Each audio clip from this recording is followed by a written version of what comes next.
So you can bring the mic over. Yeah, that's all right. All right, cash games from last night.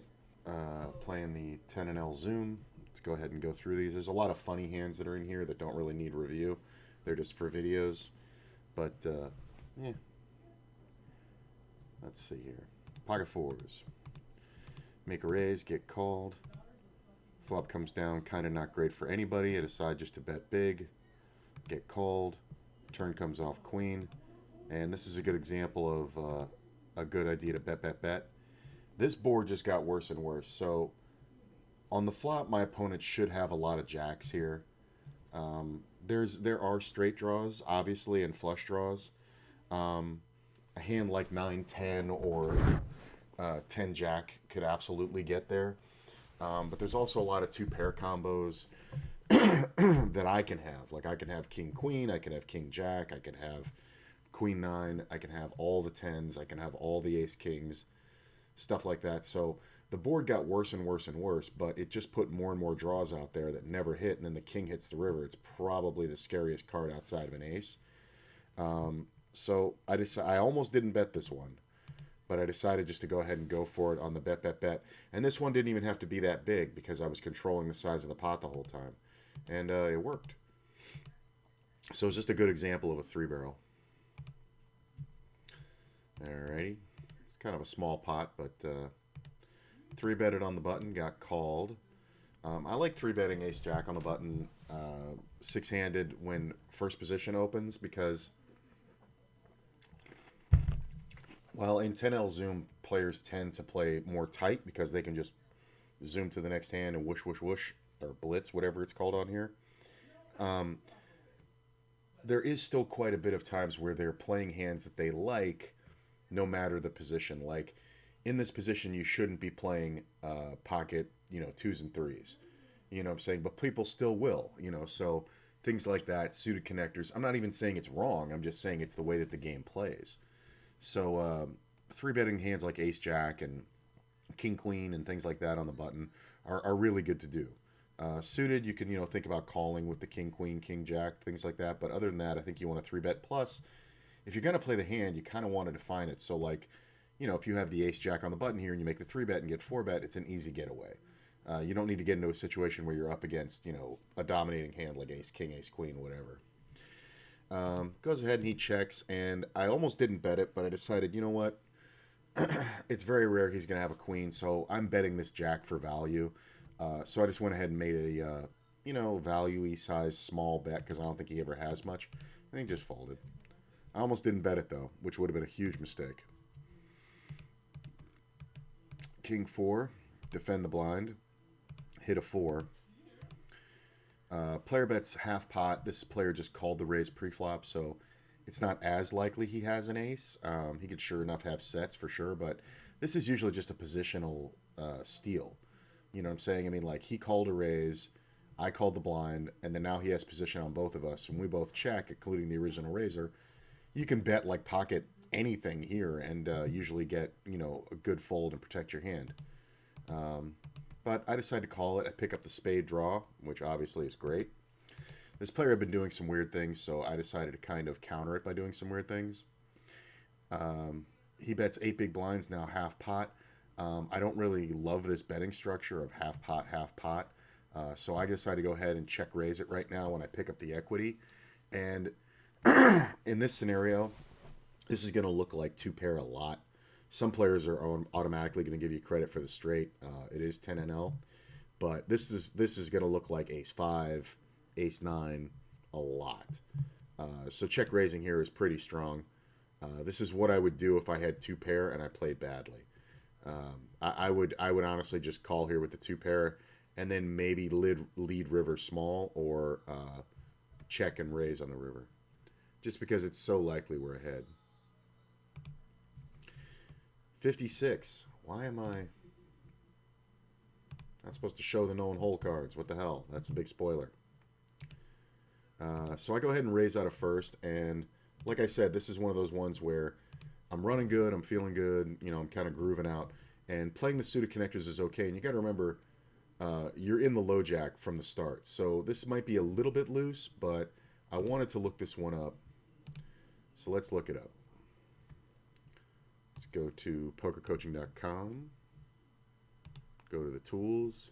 I just want to see what the range of suited connectors is that I should be playing. Cash game GTO. And blinds, we have almost 150. Let's go with that. Position is the low jack. And raising first in. 5-6 suited. It's a raise 50% of the time. Okay, so it fits. It fits the range for sure. Nice. I'm glad that one came out.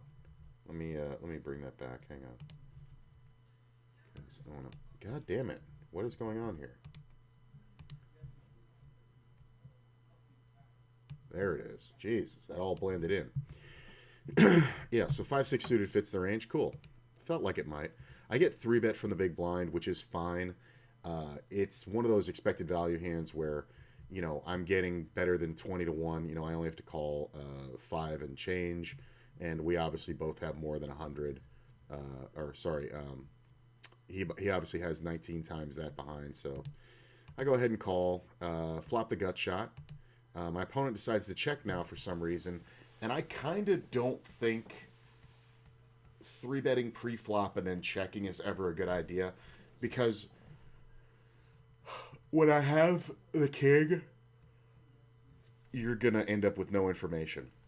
Like if you have queens right here, I think this is a good one to bet. I really do. Just because your opponent is going to bluff you off so often that it's bad times. Now, in this particular situation, I have just a gut shot. So, of course, I check back and hit that old gut shot on the turn there. Pretty awesome. Now, the goal is how do we get all the money in, right? You got 90 blinds we want to get in here, right? He bets 3/4 pot. To me, I really like my hand, so I just called it. I didn't even feel like it was necessary to raise this because most players are going to make the mistake of betting too small on the turn to bluff or betting too big. This, to me, was a good value bet. It was right in line, you know, about 2/3 pot. So I figured I pretty much had it. You know what I mean? So, or that there was not really a lot of outs going on. But the more important part is that my opponent really liked his hand. That was the feeling that I got. So, and this puts, you know, 42 in the middle. He's got 77 left. Going to be pretty easy to get the money in. Board pairs the river, but that's not really a factor because what is he 3-betting me with that beats me? Pocket kings? That's pretty much it. He doesn't have 7s. He doesn't have 3s. So it's just pockets. It's just pocket kings or nothing. He bets now 2/3 pot again, or 3/4 pot. He's only got 45 left behind. I just went ahead and jammed all in. He did think about it for quite a while. I think this is one of those ones where he wanted to have the ability to fold, but he just didn't have it. And when I shoved all in, I said there is a chance here he has aces, because that's kind of where I was coming from. Is that he started out with a really good hand, and then decided to play it for value. He did call and had the king queen, so he started out with a good hand, but raising king queen out of position for a 3-bet pre-flop is kind of a mistake because you're going to get blown off it. When I have ace queen, ace queen suited, I'm going to 4-bet you. When I have ace king, I'm going to 4-bet you in position. It's just ridiculous. So let's see. He was at 100 big blinds in the big blind versus a raise from under the gun. What are you supposed to do with the king queen suited? I mean, you can 3-bet it a third of the time and call 70% of the time, or 30% of the time and call 70% of the time. So good to err on the side of calling there, just because the hand is so valuable. But I can understand why he played the hand the way he did now, because he flopped top pair and a flush draw, and that's so much equity. It's just ridiculous. I literally only had 3 outs, but I got there. So, and this isn't one where he let me get there. You know what I'm saying? This is his play post-flop was okay. I just really don't like his play pre-flop. Because if he had just called it pre-flop, right, and then decided to check, and I check back, and the turn comes off the 4, we still had 80 or 90 blinds to get in for this to happen. I don't think we get it all in because I think he bets, and I mean, what happens then? I mean, can I raise right there? I mean, it's kind of awkward, but he made the pot bigger by three betting pre-flop. So he kind of cut his own throat on this one with that move. So I don't really love three betting the king queen. I just think it has way too much equity. You don't need to do that.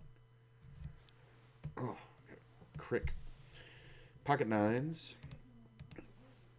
I get three bet on the button. We see a call. Obviously, we can call this one, getting way more than 10 to 1. I got a big old stack going now. Flop a 9. That's pretty good. Goes check, check. Villain goes ahead and bets right about half pot, or exactly half pot. This is usually just, somebody overplaying something good, because if you have an ace here, if you have ace king, conceivably, you have the best hand. I mean, unless you're up against exactly a set. So you shouldn't be that worried about it. So into two players, I wouldn't bet this big. This is like betting almost the full pot on the flop because there's two of us. If I'm him with ace king, I'm betting 8, 9 big blinds, somewhere in there. But he does bet really big, and I decided to just call it because it was a huge bet. Ace on the turn. I mean, I still was kind of feeling like he had an ace, but it sucks when he doesn't. But although there are spots where he has like pocket queens or kings, and he will absolutely pay me off because he doesn't think I have an ace. So I wasn't too worried about it. Or him having a full house. Is what does he have? Ace 9, ace 4, 3-bet pre-flop? I don't think so.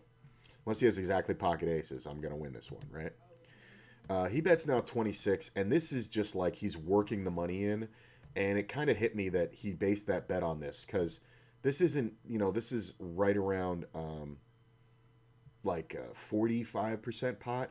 So if you were to call this, right, and you'd put 54 in here, then there's 80 left behind. You're talking about 100 big blind pot. So he's working the money in, right? Now, does that mean I can be guaranteed that he jams the river? Not really.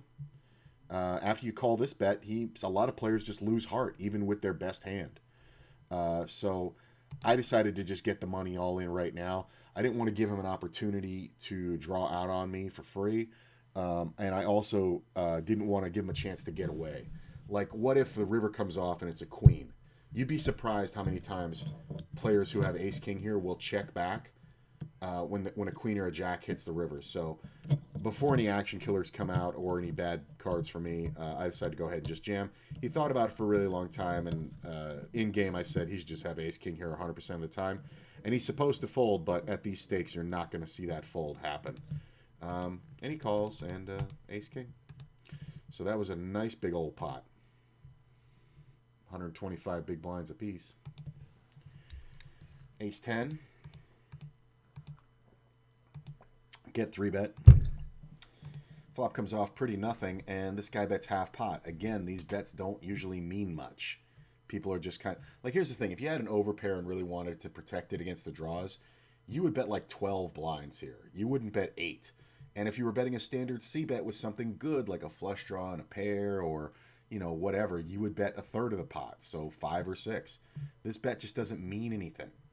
So I decided to go ahead and just immediately check raise this. This one also, the player bet super fast. Like, so fast, it's like, how did you click the button that quick? Like, could it have been a bot? Sure. He's never supposed to fold ace-king? Okay. If you say so. It's 100% not true. I mean, we can have a debate, but I'd prefer if you said, why do you think he should fold ace-king? When you say he's literally never supposed to fold ace-king, you're 100% incorrect. I grant you, it's rare, but there are instances where he's absolutely supposed to fold. So let's go back to the hand. Let's think about it, okay? I raise out of first position. He 3-bets on the button. He gets called by the small blind and the big blind, and I call. Okay? For ace-9. Yes, you have ace-king here. Okay? It's pretty good. But now watch the betting. This is what gives up the ghost.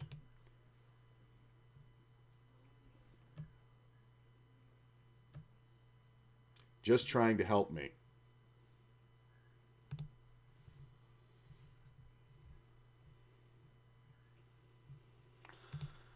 I get my training online and contemplate the game very deeply and study a ton. You're not trying to help me. If we discuss a hand,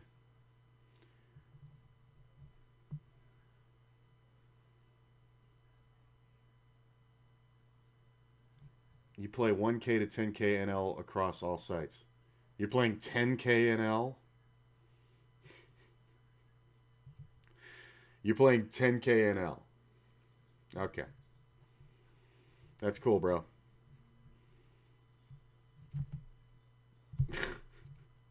Here's the thing. Have the debate with me then, okay? If Captain Good Poker Player. I mean, I have no idea who you are. But have the debate with me. So, he bets the flop for half pot. You got to remember the stakes I'm playing here. This is 10 NL, okay? This is 10 NL, all right? This isn't 10K NL. It's also Zoom. So, he bets half pot here into 3 players, or into 2 players. That's a large bet into 2 players, no matter what stakes you're playing. With Ace King here, you're either going to bet bigger than this or smaller than this.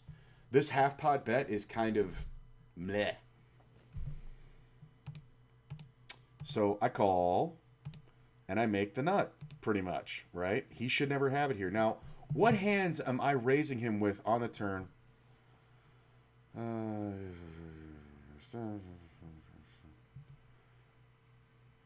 Not, oh, is that like your handle online? Okay. I mean, now he bets half pot again. What am I? Here's the thing. This is one of those ones where I'm telling you, I'm saying it's rare, but I do think that there are instances where you can fold here. I'm raising out of first. He has Ace King, which is conceivably the second nuts. If you're thinking about it in that case, but there are cases where the first nuts is tied. It's 4s and 9s, right? I mean, and there are instances where I can have Ace 4 and Ace 9, so Ace King's kind of going down the list. I grant you he can call more often because we got it in on the turn. But I didn't say it was a bad call. I just said it was a call where he could have folded. And the thing of it is, he thought about folding it. You know what I mean? I mean, on the turn, we got in 100 blinds. I mean, I'm saying it's rare.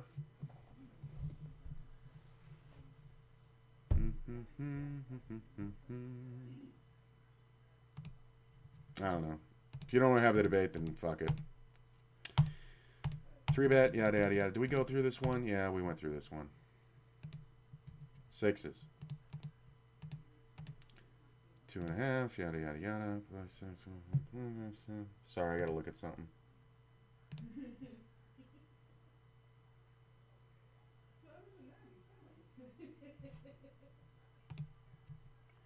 You know what? I don't like the attitude.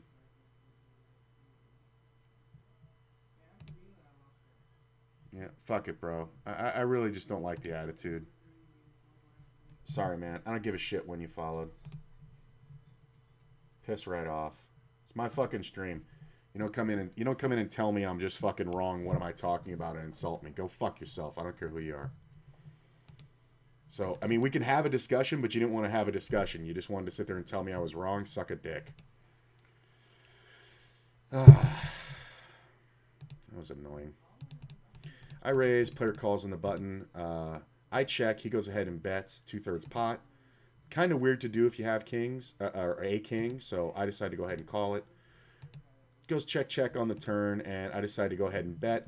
I'm kind of turning my hand into a bluff here, but I don't really think I'm up against much. I think, unless I'm up against a flush, I really don't think this player can call. And he does not. Aces. 2.5, get raised to 8.3.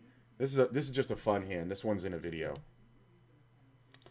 Get jammed on. I call. There's 120 big blinds. We went from 2.5 to 8 to 120. So this is kind of usually good for me. 10s and kings. And it was funny because before this guy went all in, I was like, I feel like this guy had, and then he went all in, and I was like, kings. And sure enough, he had kings. It was funny. The tens jamming is hilarious. Let's see.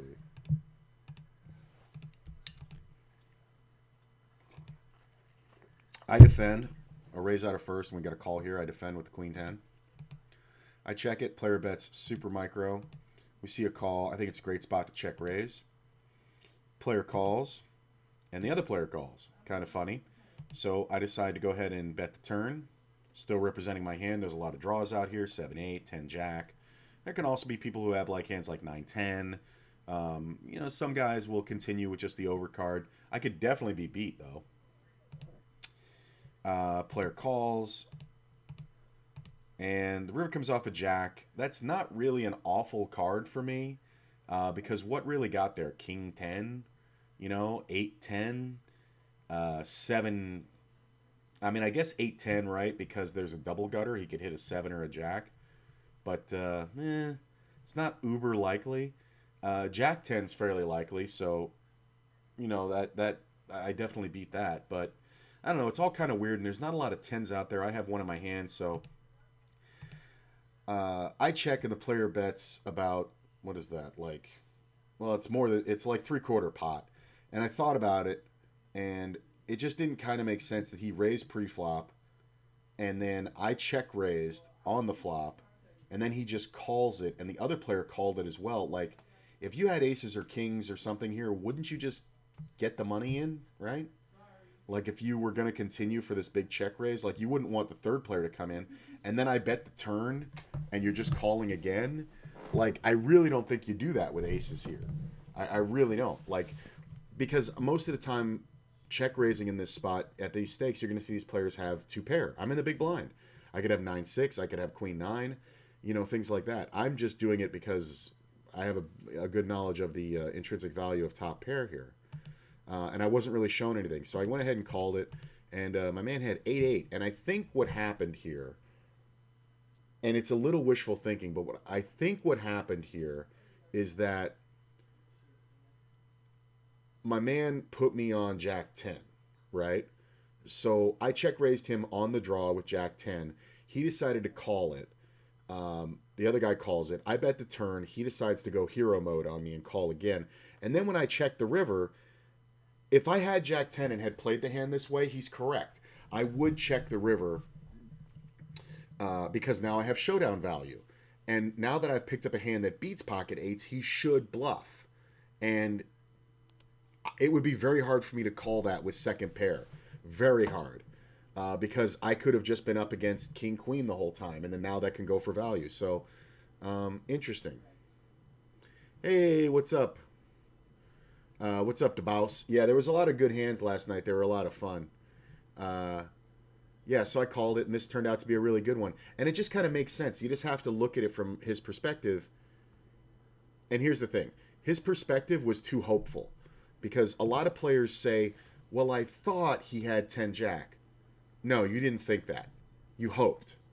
That's the idea. Because look at what happened here. Bet, and he bet super small. Like he opened himself up to getting bluffed. But the fact of the matter is there's a player behind who could have a queen, he could have a 9, he could have 7, 8, he could have all these fucking hands. And then this guy decided to stick around with pocket eights. This is just a bad player. Like, that's just a bad play. And then I bet the turn. This is a reasonable bet with second pair. This is 2/3 pot. This is fine. Or with top pair. And he just calls it. And, like, now I think he's just floating. And then when I check the river, he makes the big bet. And it makes sense. But he got himself into the situation for no reason. And you see this a lot, especially at 6 max and especially at Zoom or Blitz. Because the pace is so quick that players will try shit and then they're just whoosh, gone to another table. So the embarrassment factor is even lower. Some people don't get embarrassed. I don't care. But some people get, like, embarrassed by themselves alone in their room playing poker versus people they're never going to meet. Some people get embarrassed looking stupid. I really don't give a shit. I don't even give a shit live. Like, I don't really get embarrassed, so maybe something wrong with me.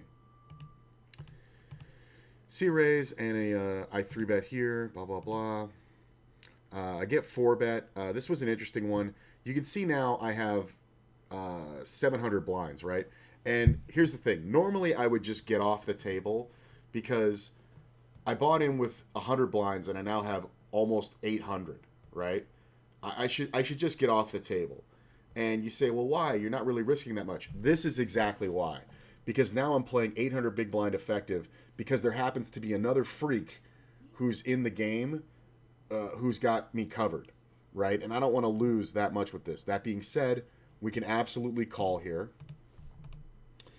The best card comes off for me, and this player bets half pot. Remember, he did 4-bet me pre-flop. You almost thought the big blinds was a glitch. Nope. $75 at 10 NL. It's not a glitch. So he bets half pot. Obviously, we're not getting away from it yet. There's a lot of hands, a lot of cards that bring us equity and stuff. I decided to go ahead and call. Jack on the turn. This fucked me up. This really fucked me up because at these stakes, I should have jacks and queens a lot here with this many blinds. So when the jack comes off and this guy is still betting half pot, I'm just convinced he's got an overpair. I'm just 100% convinced that there's no bluffing opportunity here, and he has an overpair. And here's the other thing. I know it's rare, but sometimes he's going to have queens. I know it's rare, but sometimes he's going to have jacks. I really think this is aces. This is straight up aces because I think kings freak out and bet more on the flop. I think kings just bet bigger because, or they just totally go into passive check call mode. You know what I'm saying? I think this is exactly aces.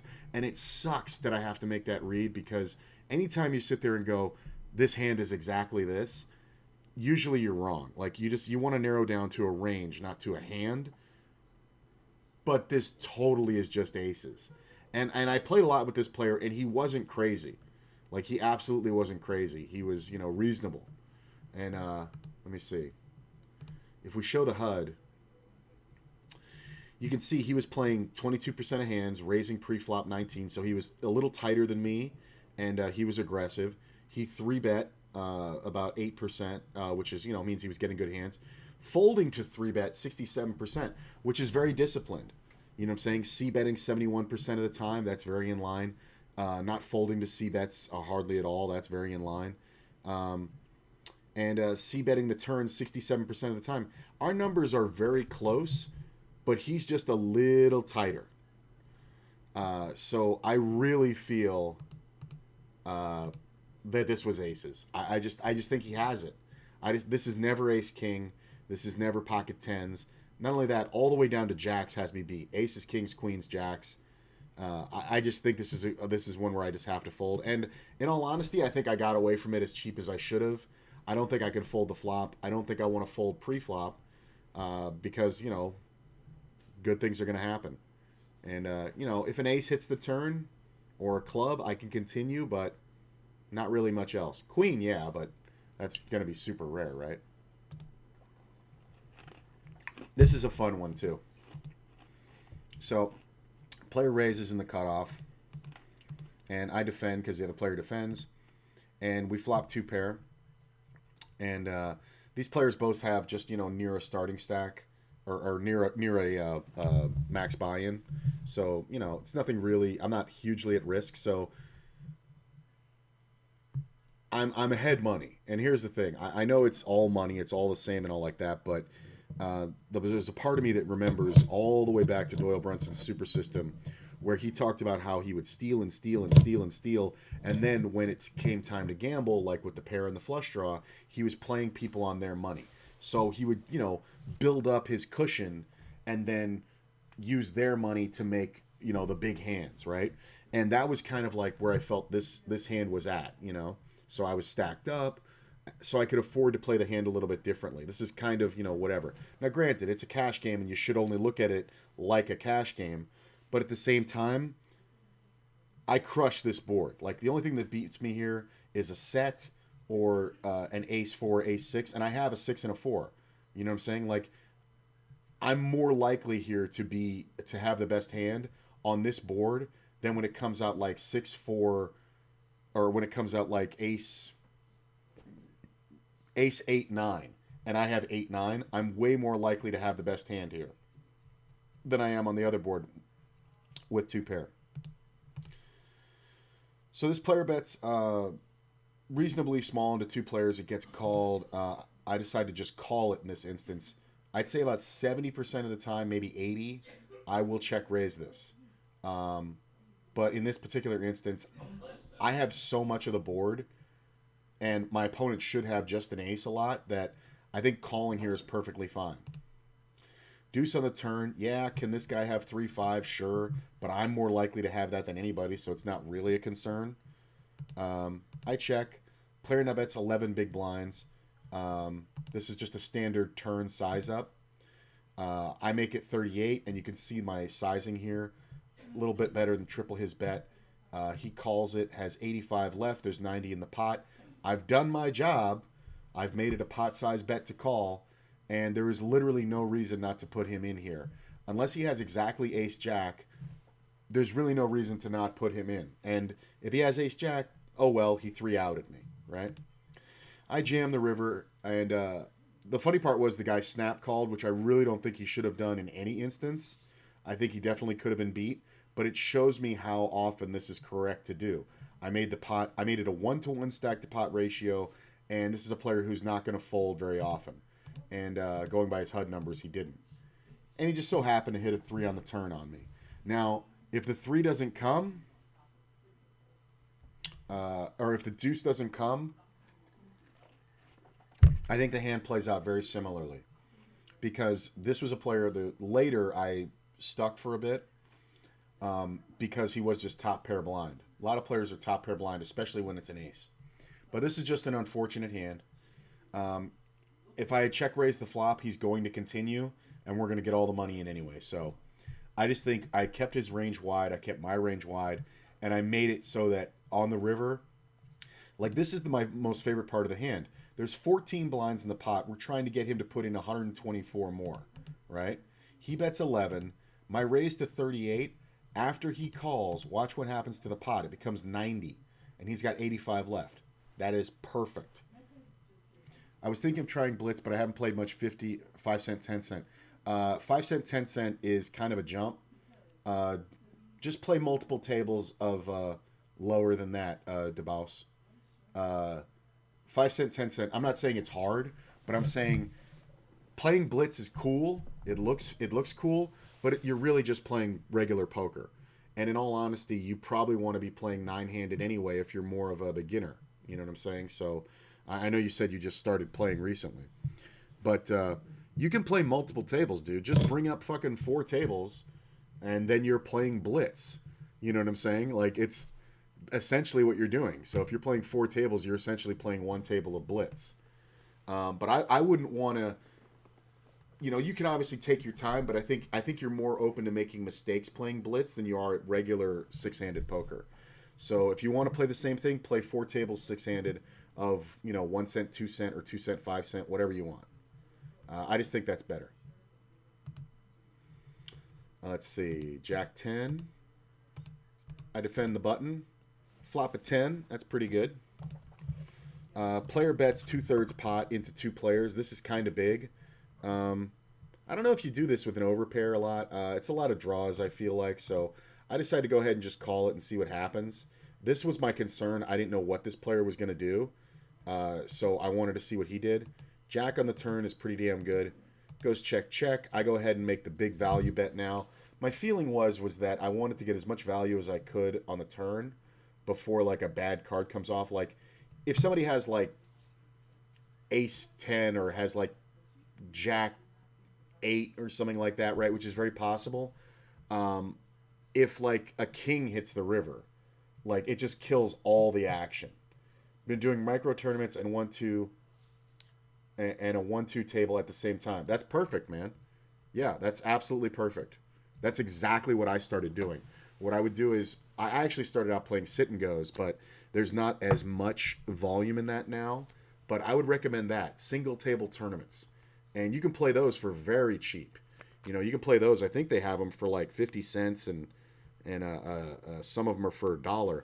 And you'll get super. My whole thing was when I started playing poker, my whole thing was I wanted value, so I gravitated towards tournaments because once I bought in for this amount, that's all I was going to lose.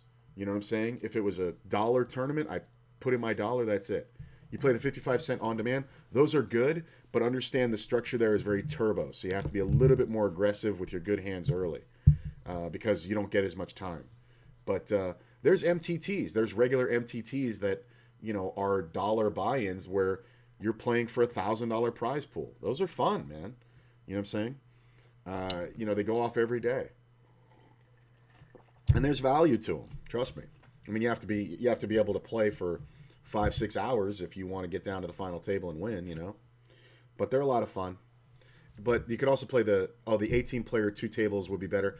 Those are good, but I'm talking about single table sit and goes. Like the 18-player 2 tables, play them all. Here's the thing. Play them all. But I'm just saying, for me, I liked single table sit and goes where it pays out top 3 spots.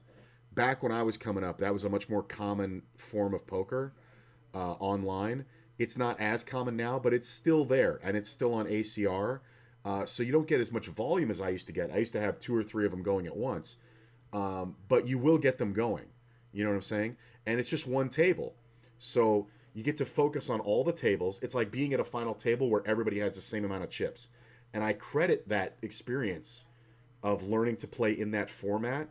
I credit it to how disproportionately well I do on final tables.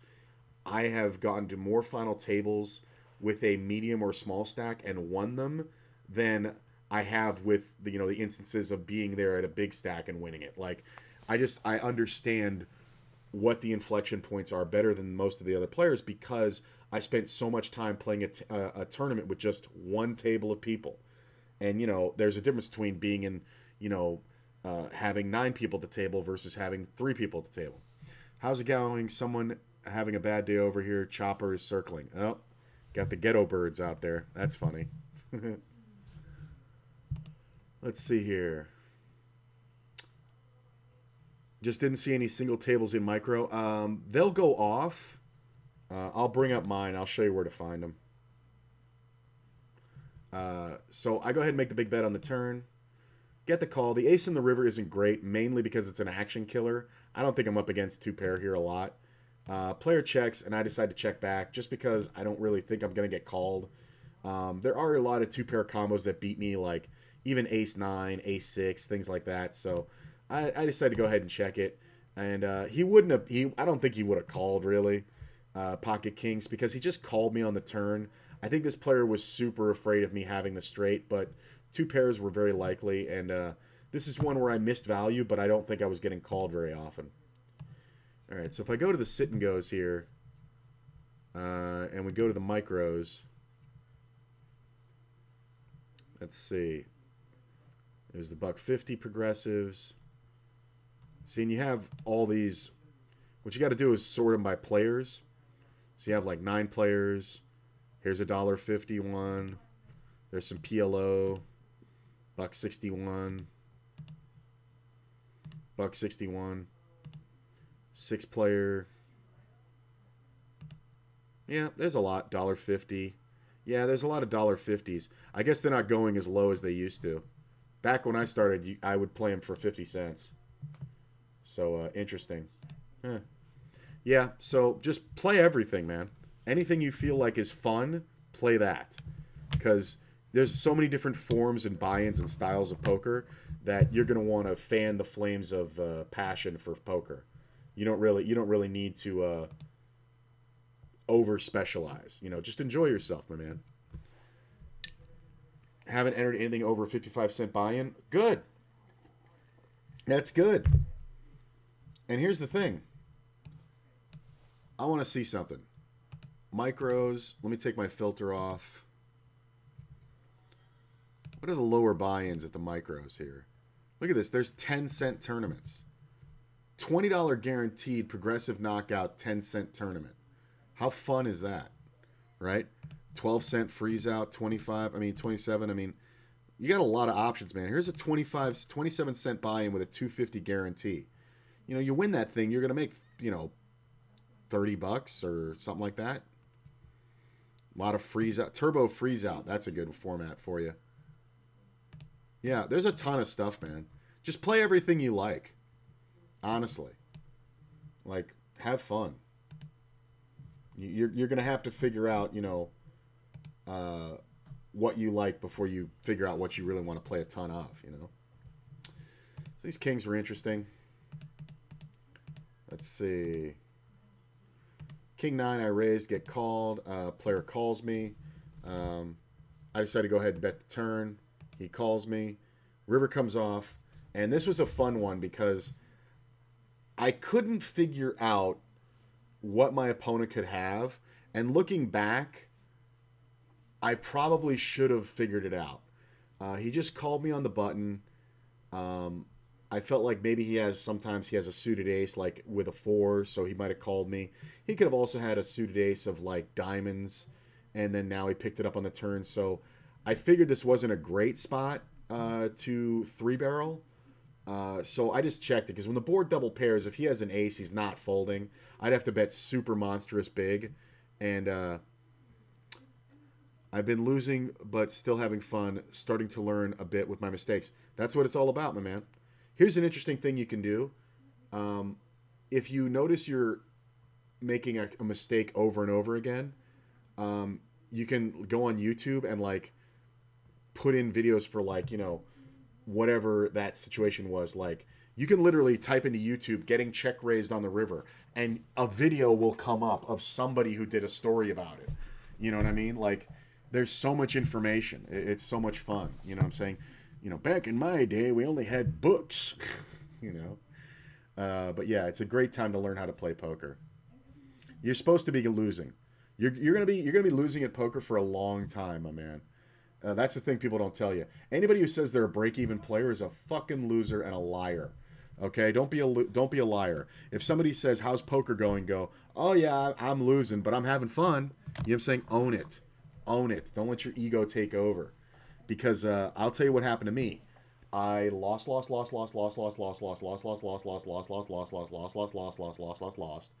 Broke even for about 15 minutes and then became a winning poker player. You don't break even for very long. Like because you start making a shift, you start making better folds, the long game starts coming through, and then you start becoming a winner and you start biting into all those losses you've taken and eventually you become profitable. So that was all my reasoning for this. There's 25 blinds in the pot.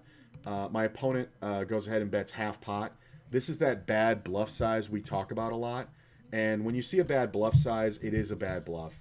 If you have an ace here, you're going to bet bigger or you're going to bet smaller. So this to me just looked like garbage. So I thought maybe we were chopping with the king, but I also felt there was some instances where I win. So I had to see this one. This was more of curiosity than anything because I was like, this bet is so bad. Does this guy just have quad eights? Like I literally was like, why is he betting this half pot bet? And he had pocket sevens, and it makes more sense now because he would call on the flop. Now he should have just raised me on the turn or raised on the flop. Like if I bet the flop and you have pocket sevens, if you raise me right there, you're going to find out if your sevens are good, right? And you might actually get me to fold a better hand. I might actually fold nines. You know what I'm saying? So I don't like this method of check call, and then he turned his hand into a bluff, and I picked him off. I got killed by a full house on the river twice, but I think I maybe let them stay in. I mean, it depends. If it kind of give me the hand. I mean, tell me the hand. There's an app called Share My Pair. If you want, you can download that app on your phone and then learn how to enter the hands in and how they played and all like that. Then you can send me the link in chat. Just if you come up with this, you can put up your Share My Pair, on their thing, and then you can give me the link. I'll go over it. We can definitely run it down, man. We'll use all the tools. I'll show you how to like reconstruct the hand and use equity calculators and stuff. That'll be fun. So get Share My Pair. It's a good little thing to use. You always see Phil Hellmuth doing it to like display bad beats. It's funny. Let's see, pocket sevens.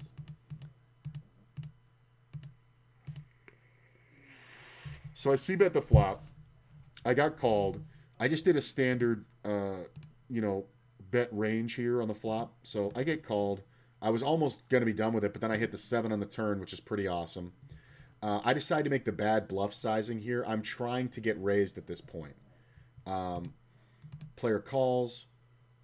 River comes off a deuce. It is a flush card, but it also makes a full house. I decided to check it to try and get this opponent to bet. He did not bite on it. I guess I played it correctly. Like, my feeling was he either had absolutely nothing or he had a flush, and he may bet it. So checking here was perfect in this instance, although I'm not 100% sure I'm supposed to check here. Because normally he's supposed to have more. You know what I'm saying? I could see calling on the flop. But, I mean, he didn't 3-bet me pre-flop. You know what I'm saying? With the ace-queen on the button. Just really kind of an interesting hand. But I like that I checked it because I gave him an opportunity to hang himself. All right. This is the... Oh, I didn't change the title. Yep. Let's see. Wake up with me. Number. What number is this? Where is it? Let me bring up the thumbnail from yesterday. No, that's not it. That's the hyperspeed thumbnail. God damn it. You know what? I gotta go to the thing. Hang on. I don't even know which one this is. Wake up with me, what? 64? 65? Something like that? And you know what? Let me do it this way. Sorry, guys. I just realized the title was wrong. And if I don't change it now, I'll totally fucking lose my place. Switch account to there. Let's see. Channel. 65. Yeah. Wake up with me, number 65.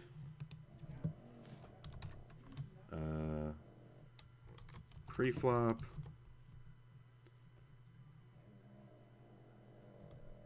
Damn, Chuchi's really snoring. 22 to 35. Big blinds. Plus part 2. All right, had to do that. Sorry, that was driving me absolutely bananas. All right, let's go ahead and get on to this next section. This is facing limpers at 22 to 35 big blinds. I guess I got to turn the sound on here.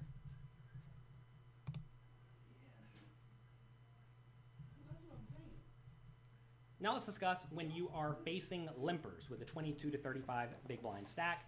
As we discussed earlier, many players will no longer have a limping range as they get shallower. So when you see people limp from early position, if that is out of character, you should probably presume that is a very, very tricky range. Perhaps only really good hands that they're looking to limp, have someone raise to something like 4 big blinds, and then they can jam it all in for their 30 big blind stack.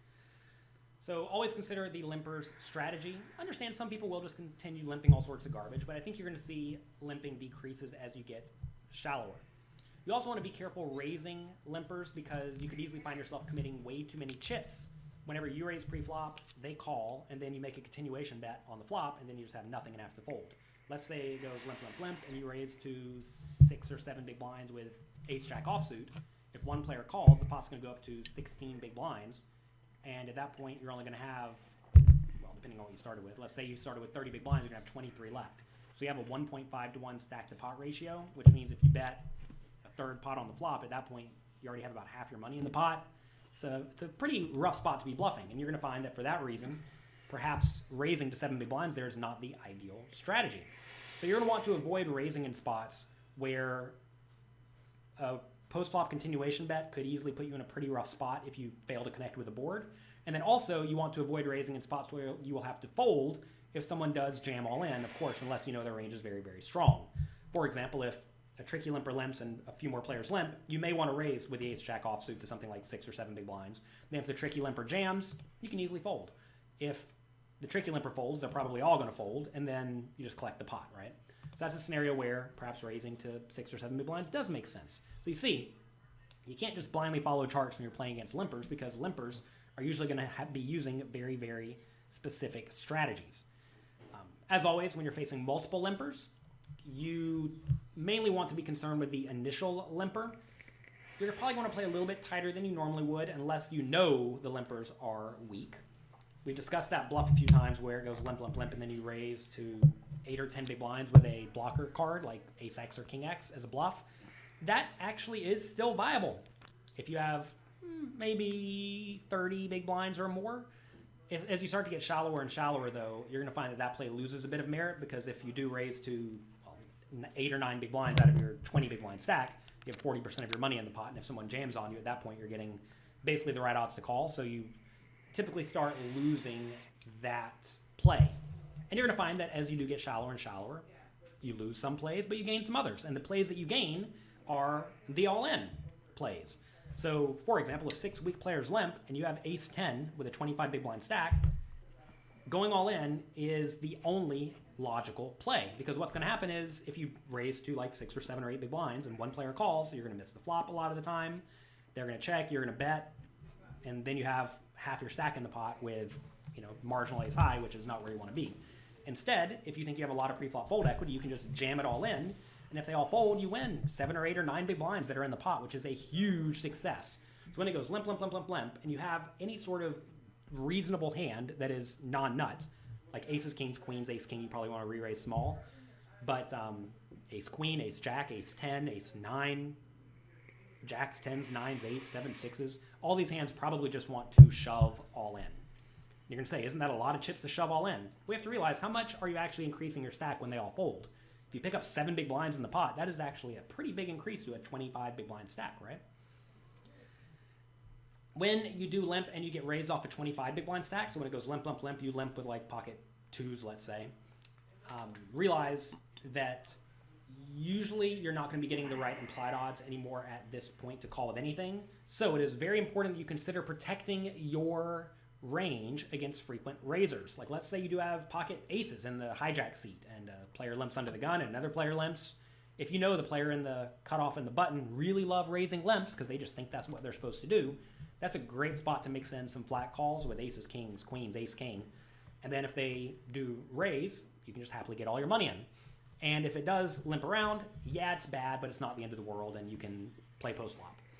Let's take a look at a few examples. Here we have a tricky player limping under the gun, and we have ace 10 offsuit in the cutoff seat. Take a second, think about what you would do in this scenario. I think if you know it's a tricky limper, I think you can just limp behind because he could be limping, the premiums. That's what we're worried about, right? He could have aces, kings, queens. So we still have outs versus the kings and queens, and we definitely don't want to raise versus the aces because he's just going to raise every part of that tricky range, right? So he might even be doing it as down as far as jacks. With 25 big blinds, you don't really mind getting it in with jacks here.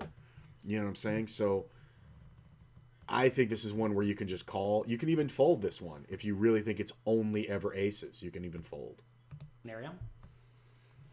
Well, in my mind, you have 2 options. You can either raise to something like 800, or you can just fold. I do not think you have to limp with this hand. This is a situation where we are going to see this flop 4 ways at least if we call.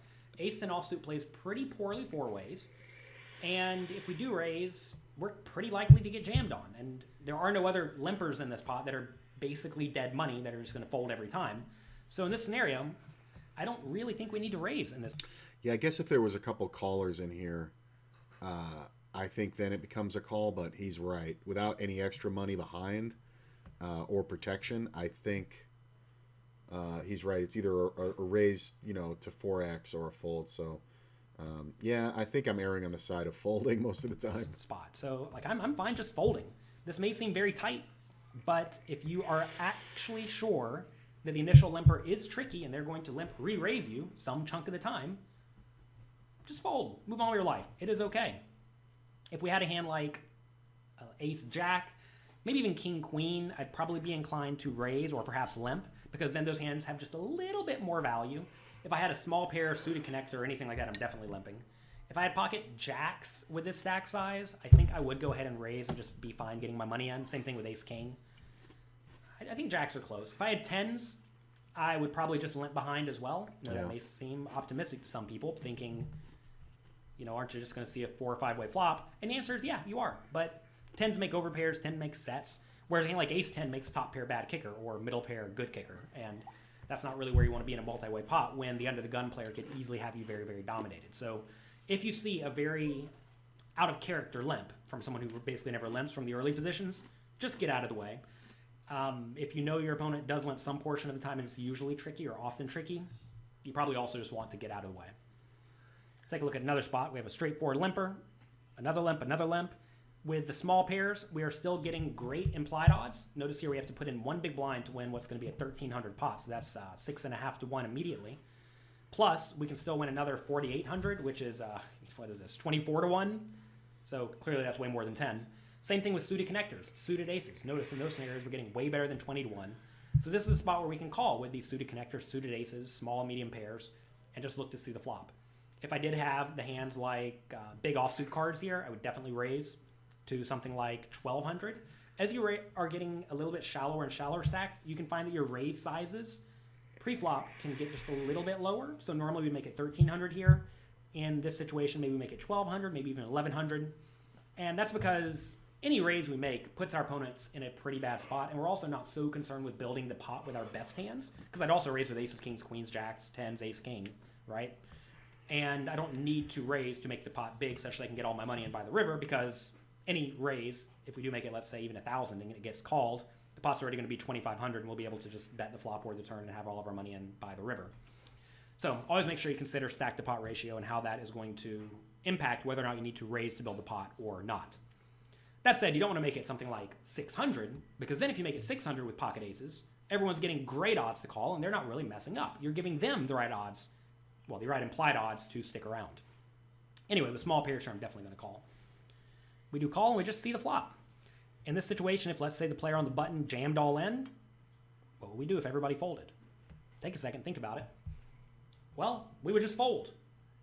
We're not getting great pot odds. The player on the button could be jamming with, medium pairs, which we're okay against. Aces, ace-x offsuit type hands, which, we're okay against. But it's usually just not worth the risk in these scenarios because we are risking a lot to win relatively little. If you run the pot odds, we're going to need to win something like 45-ish, 46-ish% of the time to break even, and that's just not where we are. So we can fold. If I did have a hand like ace-10 offsuit on the button here, I'm definitely all in every time. Yeah. So this is that spot that I talked about in the PowerPoint where if we have ace-10 offsuit, definitely shove. Ace-9 offsuit is probably okay to shove. Ace-x suited, any of them, it might be okay to shove. And the thing is, whenever you have ace-x suited, you could just call because you're getting good implied odds, but you also have to consider the alternative, where if I just jam here, I win 1,300 chips. If that gets through, it makes their opponents fold the vast majority of the time. That's going to be way more profitable than limping and trying to flop well. What happens to a lot of people, especially in the small stakes games, is they get very, very caught up on the idea of I just want to try to see the flop and see if I make the best hand. The problem is that when you make the best hand, sometimes that's obvious to your opponents, and they just don't put any more money in the pot. So taking these ace-x suited type hands. And the thing is, when you make the best hand, don't get any more money in the pot, you've devalued your limp because you took a big risk by limping there rather than just jamming all in. Because it's very hard for somebody to limp and call off 5K, and you have, ace-10, like you said, or like an ace-5 suited or something like that. If you flop a flush with that ace-5 suited, how much more money is going in the pot anyway? Not a lot. So you're risking, this blind and putting it at greater risk by just calling with the ace. Plus, situations can happen then where you flop 2 pair and somebody flops a set or somebody flops a better 2 pair or, you turn, top pair and, it's no good, you know what I'm saying? And then you have to put in a, call of the C bet and, or a call of somebody else's bet or whatever. You could just get screwed so many ways with hands like that the ace-5 suited on the button here is absolutely a jam. And it's one that I didn't used to recognize even just recently up until about a month ago. And I started doing it more, and it really has kept me going in tournaments where, if the blinds are going up and I would have been cut down to 20 blinds, now when they go up, I still have 25 because I've stolen pots like this. And just using them as an all-in is a very powerful play. If I was on the button here with pocket 7s, 8s, 9s, I'd probably go all in as well. If I had 6s, 5s, 4s, 3s, I would probably limp behind. So there's sort of like a cusp right in here where the lower pairs, when you do jam and get called, you're not loving it. as you have a slightly bigger and bigger pair, like say we have 9s, if we jam, our opponents may call it off with 8s or 7s or 6s, which we're loving. Whereas when I jam with 6s, if they call with 8s or 7s or 9s, I'm not loving it. So you're going to find the smaller pairs usually do just like to limp, whereas the bigger pairs are way happier raising or jamming. So that's what we're doing in this spot. This time we just get to see the flop, and that's good. So that's how we're going to be approaching playing against limpers in this scenario with this shallower stack depth. Like I said, you're not going to be facing limpers quite as often in this situation, so you may never even encounter this spot too often, but I do think you still want to be prepared for it and you want to understand how to play in these scenarios. Basically realize implied odd hands are still getting the correct implied odds for the initial limp. Once you limp and someone raises, usually they're not. And jamming all in to win this 1,300 pot when you have, let's say, 7 big blind pot when you have a 25 big blind stack is certainly a viable strategy, especially when you expect to have a lot of fold equity. If you don't expect to have a lot of fold equity, like let's say right here, say this was a tricky limper and he limped and went call, call, call, and I had ace 10 offsuit on the button, I'd probably still shove, but it's way closer at that point because now we have to worry about the tricky limper just having aces, kings, queens, ace, king some portion of the time and busting us. So definitely pay attention to your opponent's strategies. When your opponents do anything out of the ordinary, that should usually make alarm bells go off in your head. And if alarm bells are going off in your head, that will save your stack some portion of the time. Nice. Let's do the quiz. Straightforward player limps out of his 25 big blind stack. You have ace 8 off on the button. I mean, I think you can raise here. Should I be jamming? I mean, ace 8 off isn't great, though. I can just fold this. Yeah. Not enough. It's not strong enough. I think ace 10 is the dividing line. Ace jack for sure. Hijack, 25 big blinds. You have ace jack on the button. Oh, here we go. Hijack, 25 big blind. Yeah, I'm going all in here. This is a perfect jam hand. Wrong. Huh. Maybe I classified it along with king jack and king queen. Straightforward player limps 25 big blinds and a hijack. You have ace jack on the button. Oh, I'm on the button. I'm not in the cutoff. I thought I was in the cutoff. Okay, yeah. So I could see it raised to 3.5. Yeah. 3 tricky players. Limp. You have 9-8 suited on the button. I think it's a call, right? Implied odds. Yeah. Enough to limp behind and see the flop in position. Yeah. 6 straightforward You see this at 1-2 games. 6 straightforward players limp out of their 25 big blind stack. You have ace 10 off in the big blind. I'm just going to say this is the jam spot that he was talking about. They're straightforward limpers. They don't have great hands. You know, they have mediocre hands.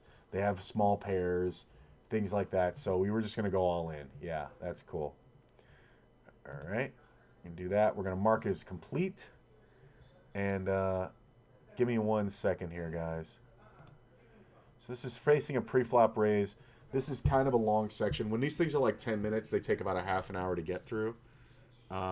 So I'm going to go back to the courses and see. Let's see here. I want to see how many sections we have left. 1, 2, 3, 4, 5, 6 sections. We can get through that in the next 2 days, I'd say. I do have a busy day today. I'm coming back to play at around 2:30 or 3 o'clock my time. That's about, well, it's almost noon, so it's about 2.5 hours away. So I'm going to end the stream now. Still got like about an hour and 15 minutes in. That's pretty good. But yeah, so I'll see you guys later today. It is a play day, and have fun. See you later.